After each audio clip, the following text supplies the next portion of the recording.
Hello, everyone. Welcome to episode number 14 of Ryan and Anna on Miami, on MIA. We're very excited to be here today. We're wrapping up the month of January, first month on the books.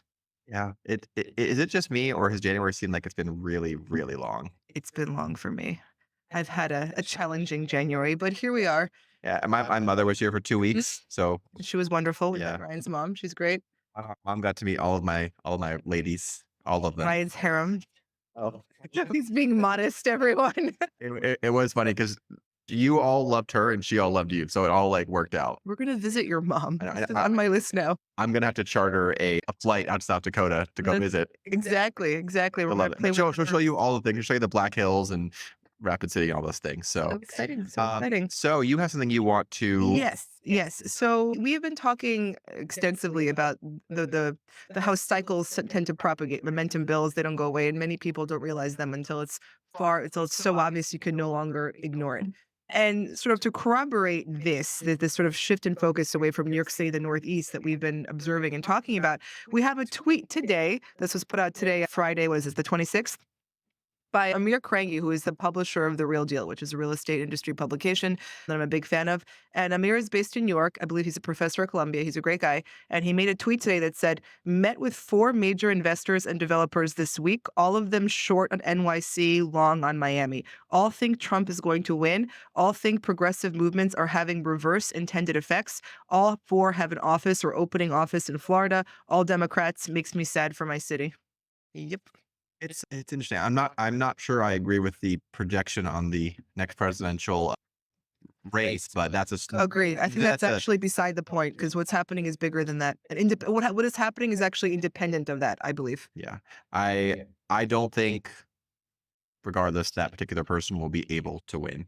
That's my feelings on it. Like legally, I mean, like, Right. so, but that's story for a different podcast. But I do like what he's saying there because I think people with COVID, I think they thought the flow and traffic sort of ended Mhm, after COVID. mhm. It didn't. It may have gotten less press and less news, but it definitely didn't end. No, it did not end.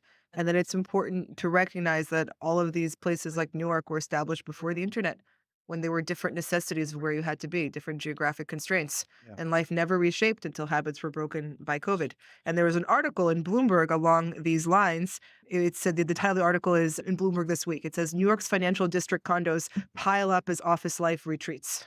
The office condos are. Oh, no, I think it's condos in the financial district. Oh, it's residential Yes. in the financial district. Yes. Yes. Okay, got it, got And it. and it's basically because there are fewer people in the office buildings, fewer foot traffic, fewer people need to live there, et cetera. Okay, cool. And That's funny because the financial district in Miami is Brickell. right. That's our financial district, and they are building condos like there's no tomorrow there. Like there's probably 15 projects Yep. in the next 5 to 6 years that are Yep. happening right now. I actually went by condos, but I went by Southside Park Mhm. where they're building. And if you guys don't know where Southside Park is, it's in West Brickell on what is that street there? Is that Northwest First or Second? I don't know. Whatever's on the other side over there. And they're really digging down like 100 feet because it was a brownfield site. So they had to take out all the Right. toxins or whatever. Right. But yeah, it's down like almost like 100 feet. And that is going to be a building that's like, I think it's got like 600 units of residential, like 300 hotel rooms, office. It's a massive mixed use project there in Brickell. Yep. Because we're building around current and future demand rather than having sort of ways of life change around us and us being stuck in a static position. Something interesting, I might be incorrect with this, you tell me, but I never thought of New York City as a place that actually built truly mixed use buildings. It seems to me, anyways. They either seem to be like all residential, all office, all multifamily, Mhm. like or maybe with a mall at the bottom, but like never like truly all together. I don't know. It's an older city. Yeah, Yep. That was the model back in the day. yeah. And here in Miami, we love multi use, Yep. like a Brickell Yep. City Center. Yep. Exactly. There's a more modern approach to building. I Yeah. think. So yeah, I think that guy is right. I hope to meet him someday. He seems pretty cool. Yeah. Yes, yes, yes. It always comes down to the real deal events here. And then we also have along the point, we have license plate data for 2023 that shows the influx of New Yorkers is still leading the pack and is still far higher than it was pre-COVID. Interesting. It's a very real thing, boys and girls. It's unfolding. That is something else. Before COVID, you only used to see New York license plates during like the wintertime. They're all here right now. New York and New Jersey, they're all here right now. But now you even see it in the summer before they switch it over. Like, Exactly. you see them here in the summer too. So I find that to be very interesting. Some other interesting news that I came across this week. So MSC Cruises, do you know who they are? No, you just told me, but I did not. So tell everyone. MSC Cruises is Mediterranean Shipping Company Cruises. They are the fourth largest cruise provider or operator in the world. They're behind Carnival, Royal Caribbean, Norwegian, and they're fairly new, but they have a massive amount of tonnage, massive amount of ships. They are based in Italy, I think, or yeah, I think Italy, and they have had like a dispersed U.S. headquarters. So like pieces, parts here and there. They are bringing all their headquarters together in Overtown It's exciting. at Block 55. Wow. And if you don't know, Block 55 is about 2 blocks west of the Brightline station in Overtown proper. Because you remember, everything west of the Metro rail tracks is It's Overtown. across the train tracks is what Literally, you're trying to say. literally across Literally the train across the tracks. train tracks. That's where Flagler's train ran in the 1800s, so across the tracks. But anyways, there's a project there called Block 55. And Block 55 is a massive project, absolutely massive. It has about 600 apartments for seniors that are affordable, which is pretty cool. It's going to have Target, Aldi, Ross, bakery, Starbucks, the whole thing. But the MSC took a massive lease for all the parts of their company. So they have the cruise ships, and they also have MSC Shipping Company. That's what they are, the containers. So they're going to put all the U.S. headquarters there in Overtown. That's exciting. That's exciting for Overtown. It's exciting for Miami. Yeah, I mean, a little selfishly, I am more excited for the Aldi to open there. I love Aldi. I am an Aldi super fan. It's funny. I can't. I'll say it out loud. I'll probably get canceled. But Publix is not my favorite store. Oh, it never was my favorite store. It's just not. I don't even think it's that good of a deal. No, it's It it's a isn't. terrible deal. It's not particularly nice inside, nor are you getting a bargain. Yeah, and Um, I uh-huh. know like people in Miami like will sacrifice their life for It's like a Publix. Florida company. It has a whole Yeah, history and all that stuff. but I do very little shopping there Same. because I think it's overpriced. Yeah.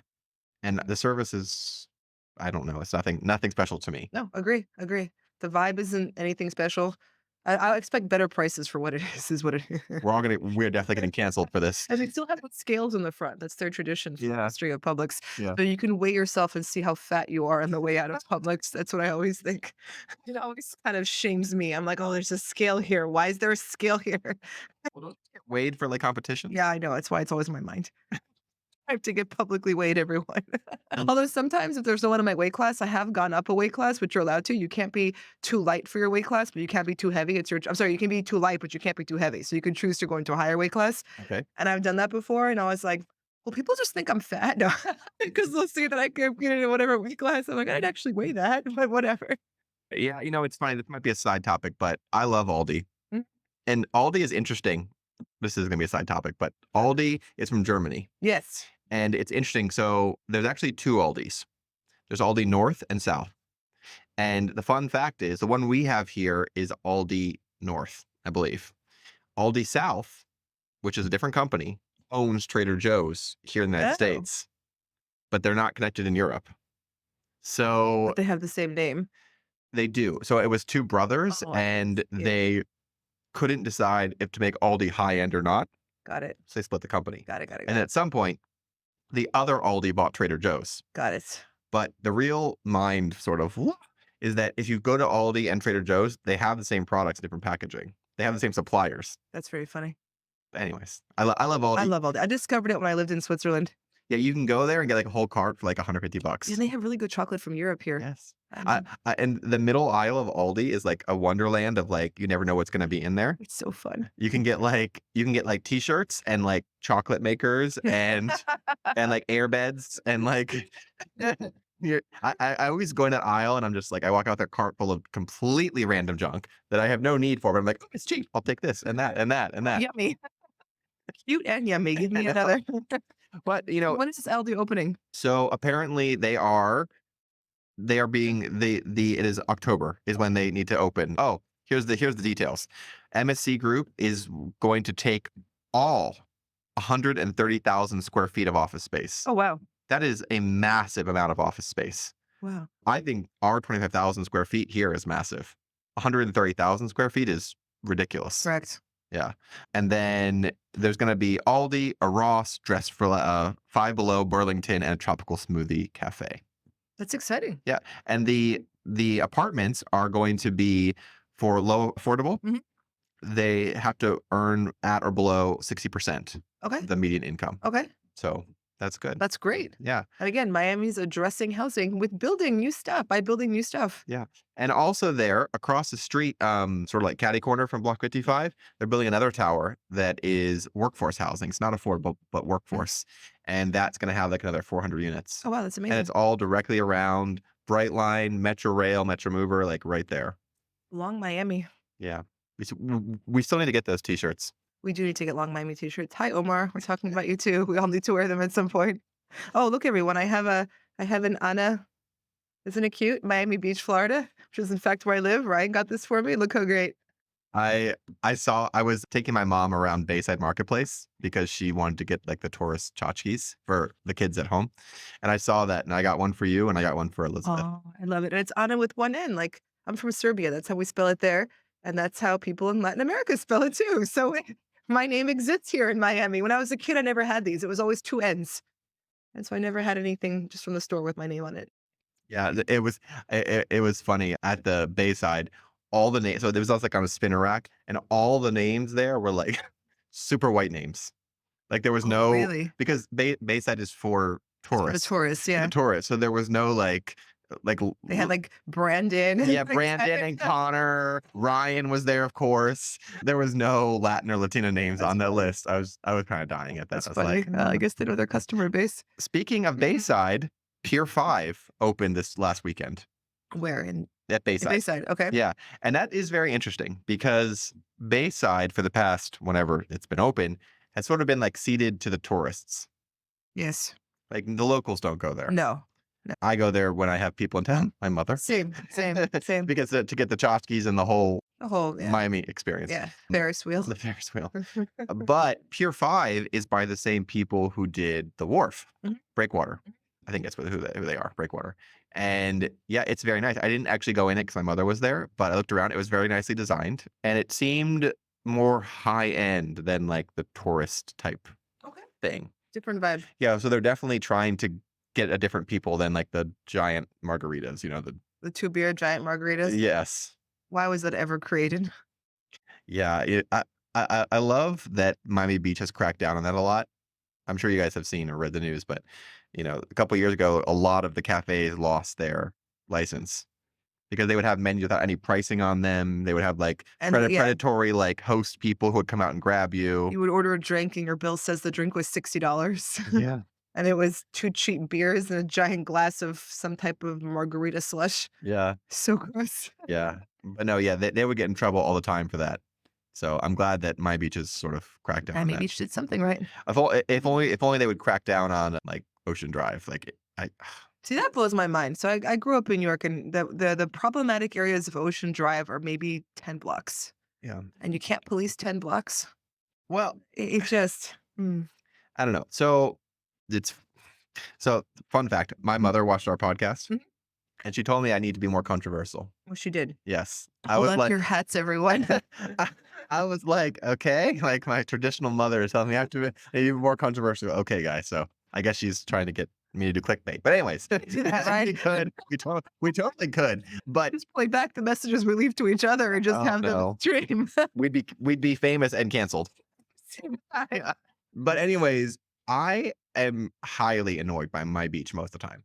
most of the time, I am too. because it's a really cool Mhm. place that has completely incompetent politicians and management. Completely incompetent. I have said in the past that Miami Beach has opted out of the region's growth, Yeah. and that's exactly what it's done. Population is flat to negative. It's extremely onerous to build anything on the beach.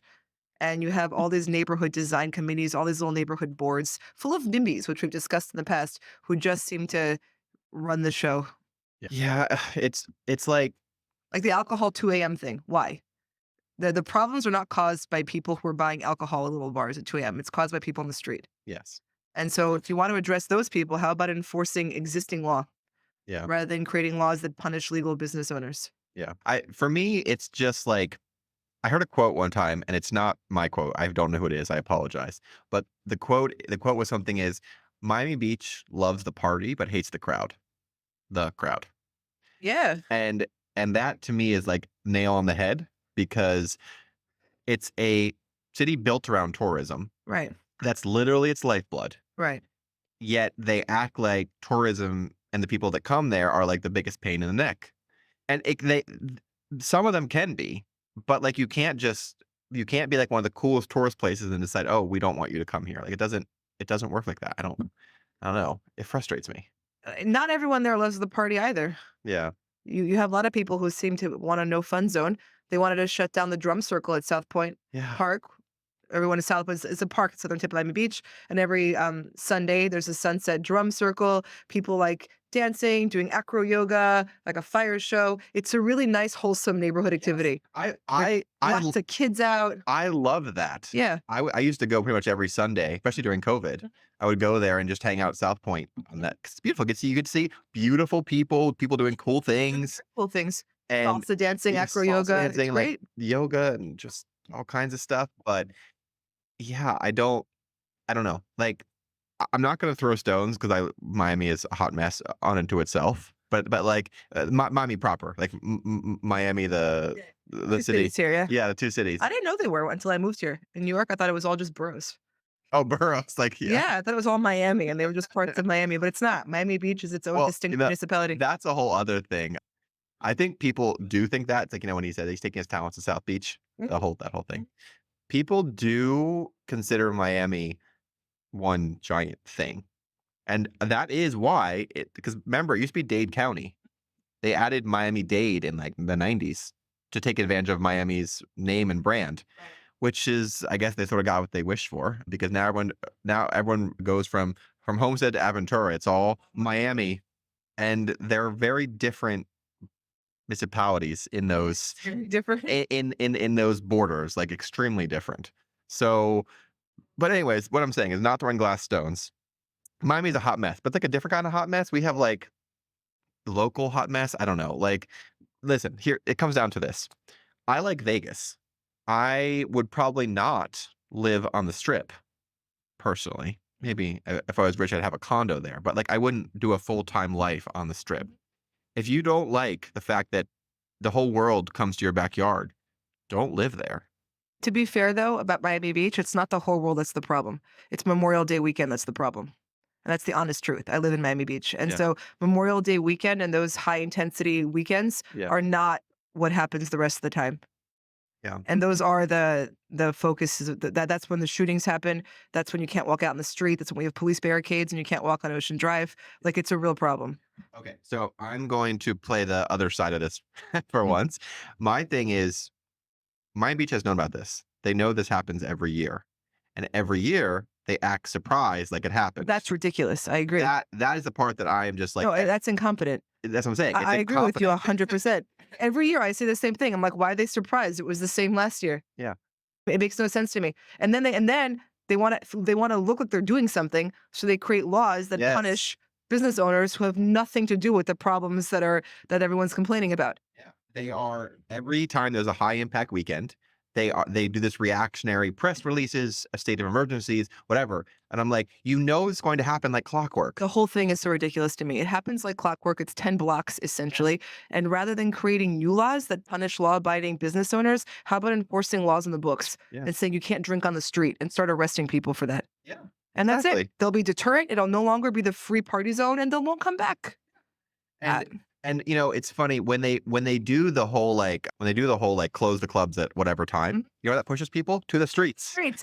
And that's not the problem anyway. The problem on these high impact weekends, there are groups of people congregating on the street and causing problems on the street. Yes. Many of them bring their own alcohol. Yes. They're not even patronizing local businesses. Yeah. The whole thing is ridiculous. So I agree. I Yeah. agree. It And they also like they try and do like this programming every year that's just like so weak. It's like so weak and so cringeworthy. And I'm like, you're it's like trying to plug a dam with like a tissue paper. Like yes, yes. and No, like, it's a whole thing. and going back to Vegas, look at Vegas. Vegas patrols the strip. They have police that if you're drinking on the Vegas Strip, I don't know. I don't think you can have open alcohol on the I don't street, know. can you? I don't know. I don't know. But they definitely don't have the problems that No, no, that Miami Beach does. no. They never have, Nope. as far as I know. I don't Like know. Nothing I and know I, of. and Yeah. I and I know they have casinos there Mhm. and stuff, but really it's like look at Vegas and the Strip. It's the same concept. It's just the Ocean Drive is a smaller Vegas Strip. And it's small. Listen, derelicts will act as badly as you let them. Yes. And that's what's going on there. No one is scared of enforcement. I'm not scared enough of enforcement, Yeah. which is what it is. And every year it's like they're surprised. No, I agree. So It's ridiculous. I Hmm. and it's I almost love watching it because it's like you can almost like by clockwork to see the tweets come out about the emergency issues like every year. It's like the same. It's like they have like on like a pre-programmed thing for it. Oh, we're surprised about this. I could rant about that for Yeah. a long time. Yeah. Now I try to actively not notice anymore. Here's an example. Ultra in Miami. Mhm. Ultra has had maybe a couple bad years in its 25-year history, but I live downtown, like by Ultra, and Miami handles Ultra. Like, like, Because it's like there's the police, their stuff is gated off, like, and people get arrested. Like, it's handled, and I know it's a different setup than Ocean Drive, but it's still 50,000 people descending on correct, downtown Miami over the course of 3 days. correct. I agree. So I agree. I'm I hopeful. just I think it's gotten like subtly, like vaguely better over the years in Miami Beach, but Memorial Day weekend. yeah. It used to be far worse. Yeah. So I think hopefully it's tapering off. Okay. Hopefully. So moving on from that controversial thing, hopefully that was controversial enough. Yeah, we have another controversy for everyone on a Oh, national okay. scale. So have we all been keeping up with what Governor Abbott's doing in Texas? And I bring this up because this is obviously not a Texas themed show. However, this ties into the theme of national polarization that I keep talking about. And it's one of those underlying forces that is going to keep reshaping our country, like the shift in economic focus from the Northeast to the South, all these things. This is all part of the country polarizing, not only in terms of wealth gap, but also in terms of belief system. Okay. And there's actually a map that was tweeted today showing the states. So to back up here, Governor Abbott, of course, has had this war with the federal government regarding how the border can be patrolled. Yeah. And there's apparently barbed wire and something being done by not the federal forces, not the state, where they what's the word? What's the word? National Guard. The National Guard. And this went to the Supreme Court, and the Supreme Court ruled that the federal government can order them to take down the wires. And Texas said, we don't have to listen, and they invoked an invasion clause. Apparently, there's some articles of whatever it is for the states, and there's something there that says that they have to follow the federal government unless, and there's a thing that says unless there's an imminent, like a current invasion. Okay. And they're saying there is an invasion and that they will not comply. Okay. And so now we essentially have Texas in a standoff with the federal government. And this is so fantastic from like a pure interest perspective, because this is part of that polarization of the country and contrasting belief systems, and we're seeing it at play. And somebody published a map today showing states that support the state of Texas's anti-federal stance. Yeah. It's a very interesting set of maps, because the map that shows the states that support Texas's stance against the federal government overlaps very nicely with maps that lots of people have posted, including myself, that show the population flow between COVID and now.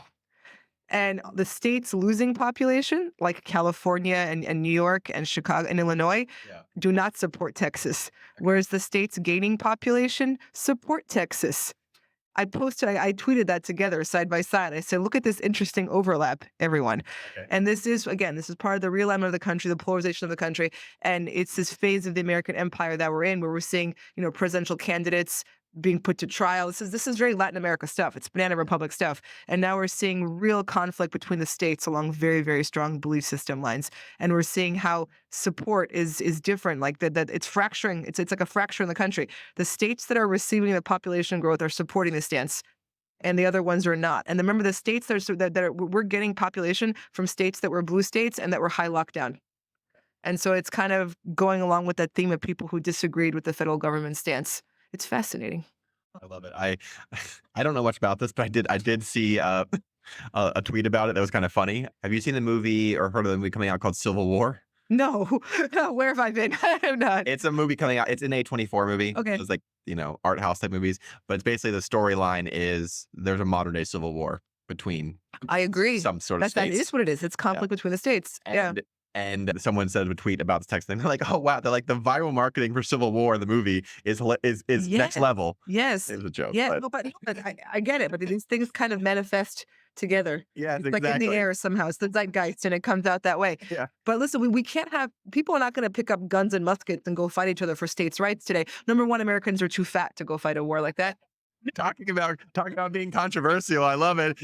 50% plus obese. Those aren't my stats. Like Google it, okay? So, Well, it did. the country is unapologetically obese and fat, okay?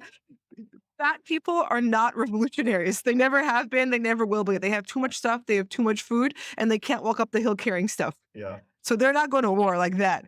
So there is no civil war in America of people picking up their guns and going to war. It's just not going to happen. They physically cannot, and they have too much stuff.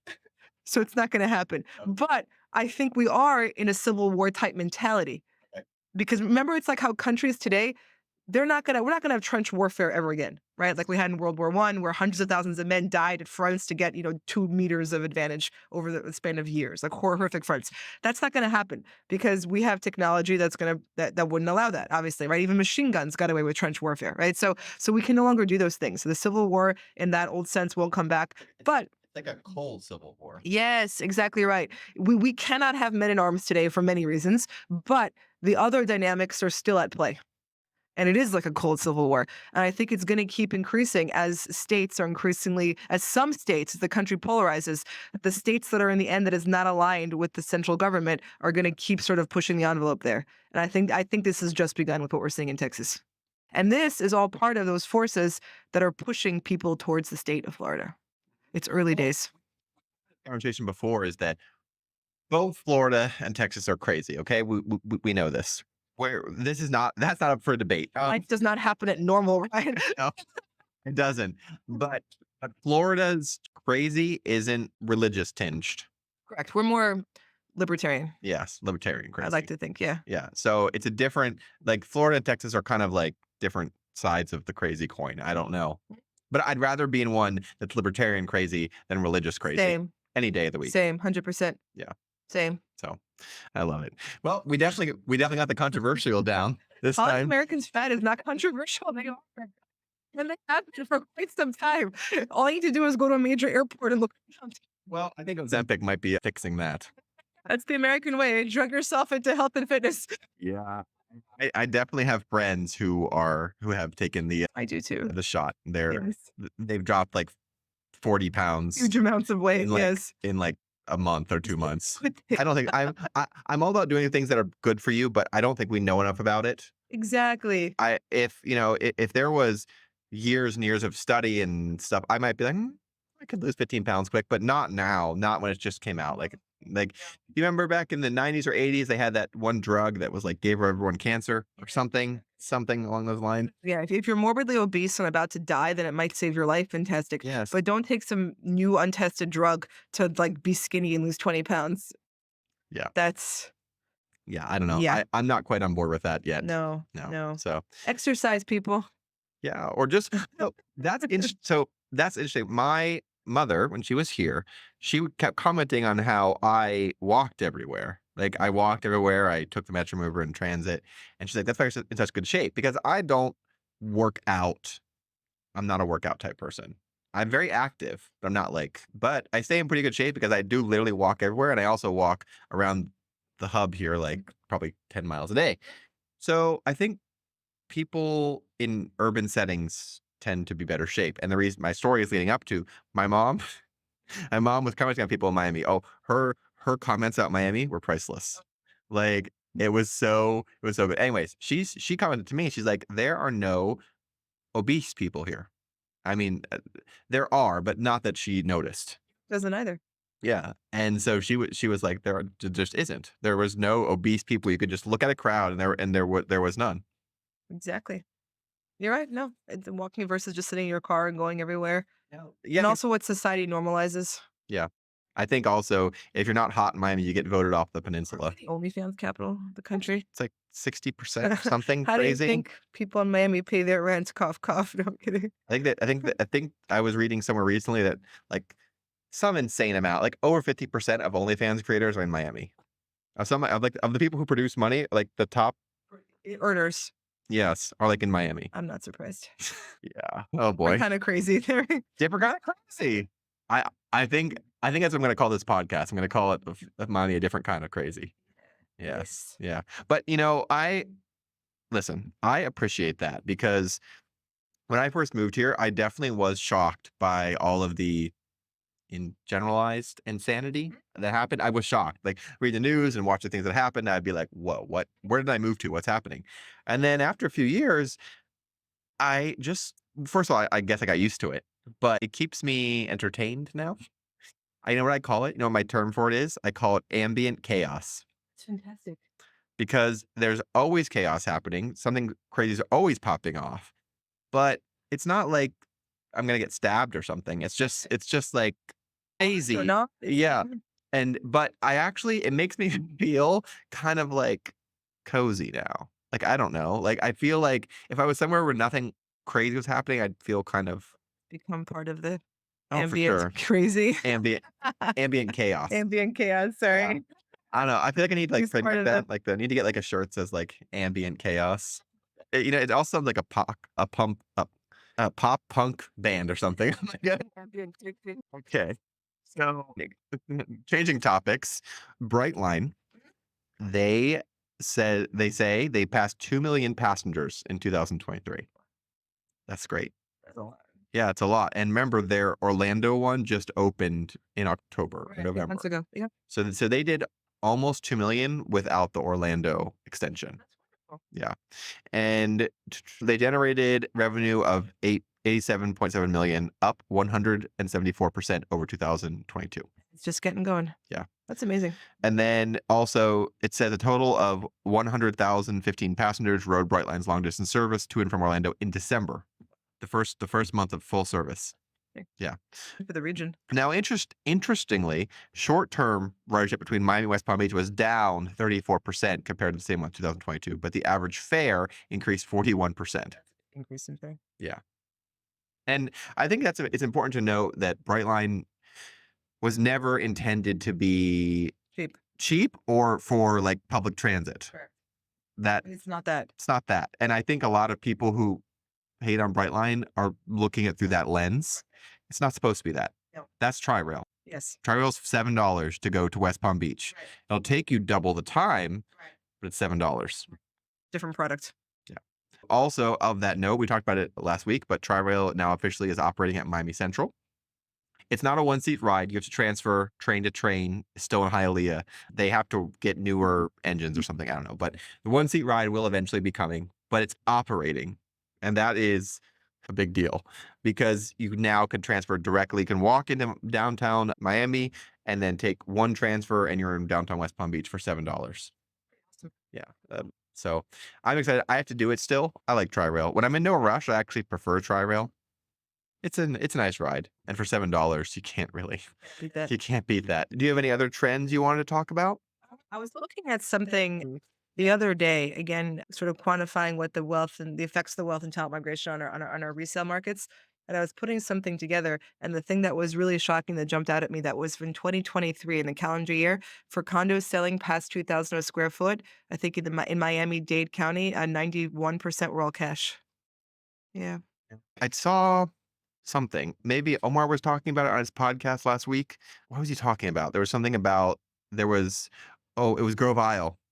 Oh, And he was saying that most of the people that bought there were cash, but from the US. Yes, They were correct. domestic cash That's the trend in a buyers. lot of the new construction, correct.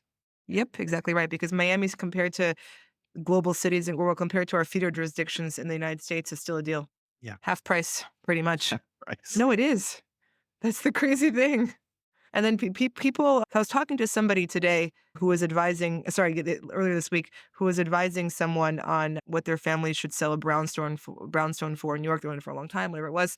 And they're like, dude, just get out. Take Get the out. take the money and run. It depends. I mean, and this person lives up there and they're very disheartened with what they're seeing happening in the city. And they feel like it's gonna deteriorate. And that's a vibe that Miami does not have. People here feel quite the opposite. We were that tweet in the beginning from the publisher of The Real Deal. Those are those things. It's kind of infectious. When people start saying stuff like that out loud, it becomes part of the air you breathe. More people repeat it, more people retweet it. And it's the opposite effect of what happens. People repeat and retweet long Miami. Everything's great. Everything is happening. Yeah. It sort of sows doubt and it accelerates whatever is not good that's happening there. Yeah, and I think also I'm still every week there's a new story about how distressed CRE is causing problems. In other parts of the country. But it's never Miami, No, it isn't. ever. It is not. And Exactly. and these I know we've talked about it in pretty much every podcast, but I don't think many people realize how much of the country's economy is tied up in CRE in like superstar cities, not including Miami, Mhm. Los Angeles, New York. There's Lots. so much of it. Yes. And so many of these banks, Wells Fargo, Coming to maturity soon. yes, so much of it. And as much as people are whining and bitching about going back to the office, no one's going back to the office. Correct. It's like to be precise in this language. It's that's not no one, but Sorry, even yeah. no. But that's like we're exaggerating here. But when we talk about it from an infrastructure perspective, an office market perspective, even if just 10% of people keep saying change their behaviors, it's the ramifications of that are enormous in the asset class, and it's more than 10% of people who change their behaviors, much more. Yeah. Let's call it 30%. 30% is huge. A 30% loss in usage. We're talking buildings. We've talked about this before, but people, how to say this, like there are so many, like New York City and San Francisco, they have giant financial districts, like giant. Brickell is not giant. It's rather small, and it's interspersed with residential buildings. There are areas in San Francisco and New York that are just offices, just. And if you reduce the occupancy of those buildings by 20 or 30%, it's a huge compounding effect, huge on both the underlying, The street life, the restaurants, the yes, businesses, everything. and even like the underlying debt or the Yep. loans because it's booked against Yes. occupancy, I think. Yeah. It's a shift in paradigm. Yeah. A huge shift in paradigm. So And it hasn't really even begun to unravel. yeah, That's the truth. and also going back to us, the Key International, Mhm. they are building a new office tower on Brickell Ave where their current headquarters are. I think it's 848 is the address. And Sterling Bay just joined them. Sterling Bay built 545 Wynn in Wynwood, and they're also like a Chicago-based developer. They were going to partner with Ken Griffin and Citadel, but now they're not. Yep. They're Right. but yeah, we have. Let me see if I can count them. We have one Brickell City Center, which is super tall. We have 848 Brickell. We have whatever Citadel is doing. We have 830 Brickell that will be opening shortly. So there's like 5 or 6 towers, brand new Class A office that is being built in Miami, about to come online. Like the opposite of what's happening elsewhere. We're building more and they're selling below replacement. And but I think this, you can fact check me if you're not, but Miami is not well known for its urban planning or zoning or anything. We're not particularly good at it. However, because places like Brickell have multiple uses, residential stuff, they are faring better because even if the office buildings are emptier, the residential ones are not. So you get the true mixed use of it all. So I don't know Miami's not perfect. We're far from it, and we do things badly a lot. Oh, I have a rant. So I tend to be a person who talks about Miami and positively, and I try and say that way because there's enough people who talk about it negatively. There's more than enough. My rant recently has been the county infrastructure around the airport, around transit. It is terrible. the Metro Mover across the street here. I went there yesterday. The elevator was down, the escalator was down, and one of the two stairs was down, just closed. And they when you get on Metro Mover, it does a little recording and tell you what elevators or escalators are open. They could just tell you which ones or no, which ones are closed. They could just do one telling which ones are open because it'd be a shorter list. So it's like, Well, the elevators don't work. and it's like, come on, people. Like I I tried to speak badly about politicians, but the mayor of Miami-Dade County is going to have a problem this election year. There, Miami has always had problems, but the infrastructure problems are now like glaring. Like they're in your face. You can't ignore them. Like they there if someone was disabled, there would have been no way for them to get up to Metro Mover. No way. They couldn't have done it. And my mom is one that pointed it out. She pointed out, she's like, if someone was in a wheelchair, they could not have gotten up to the Metro Mover station. Just Yeah, anything less than perfect. Exactly. So, anyways, that's my rant, and I just like, I really hope they do better. And I called them out. I posted about it. Yeah, we'll see. Um, eh, and we're gonna be getting some great footage. We're going to be interviewing all sorts of people or developers who received rewards there. yeah, We'll be having fabulous outfits. We'll be asking them what they're wearing. No, I'm kidding. yeah, yeah. They'll be my first red carpet. I'm going to, in true Miami style, I'm going to be wearing like some nice pants, but I'm going to be wearing like a Miami. I don't know. Such wonderful prints. Yeah, I'm wearing Miami print. I'm not going to go for like the black tux. I'm doing red or black. It's going to be dramatic. But we'll see. No, wait, no, yeah, it will be dramatic. Just a couple other pieces of news that I want to cover very quickly before we finish up. There's at least 3 of them. So they held the groundbreaking for the new tower at Solami in North Miami. I don't know if you guys know about Solami, but Solami is a master planned. It's by the same people. It's by the Turnberry family and partnered with somebody else. But it's gonna be really great. It's like 50 acres, and it's gonna have like residential, multifamily, commercial. It's where Costco is there. But they also have the lagoons, like the artificial lagoons. So like you have like a crystal clear lagoon outside your front door. That's gonna be pretty neat. The building is by Turnberry.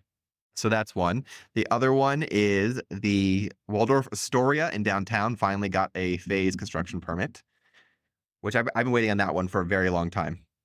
Like that's going to be a very cool super tall to watch. I'm excited about that. And then Miami's most scandalous project, Baccarat, got their permit as well. And they are going full steam ahead on that one. I'm sure they're building it as quick as they can to make sure that the permits don't get pulled. It's going to be at 10 stories by like next week. They can really build. Yeah, best they can build. And then they started demolition of the old 395 bridge. So that's going to be a headache but I'm excited about it. That'd be super cool. So yeah, so those are just some of the things that are happening around Miami, but Stuff getting built. Lots of stuff. and I think like I said before, 2024 is going to be a very good year It's gonna for be a development. year. I agree. Yeah. I agree. So And we'll be interviewing many of these people tomorrow. yeah, so please watch us. I'm gonna try and live stream it on Instagram Yeah. or something like that. Yeah. But we will see you guys in 2 weeks and also tomorrow. Ciao, ciao. Talk to you guys Okay. soon.